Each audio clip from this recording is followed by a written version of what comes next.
ভক্তবৃন্দ, আমরা লীলাম্বর চক্রবর্তীর বাড়িতে এসেছি, যেটাকে মামার বাড়ি বলা হয়। মায়াপুরে এই লীলাম্বর চক্রবর্তীর বাড়ি। ওনার দুই মেয়ে, শচী দেবী, সর্বজয়া দেবী। শচী দেবী নিমায়ের মা, আর হচ্ছে কি সর্বজয়া দেবী, অর্থাৎ যেটা চৈতন্যমঠ মাসির বাড়ি বলা হয়। সেই আমরা বেলপুকুরে এই এসছি। মদন মোহন, এই লীলাম্বর চক্রবর্তী 700 বছরের পুরানো, এবং সেই লীলাম্বর চক্রবর্তীর প্রতিষ্ঠিত মদন মোহন। যারা ভাগ্যবান, দর্শন করুন মদন মোহন।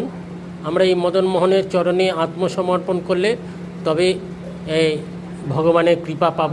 তিনিও আমাদের কৃপা করবেন এবং তার সেবার সঙ্গে তার চরণে আমাদের সম্বন্ধযুক্ত করে তিনি রাধারানীকে পাইয়ে দেবেন, ভক্তি দেবেন। জয় হোক মদন মোহন কি জয় হোক, লীলাম্বর চক্রবর্তী কি জয় হোক।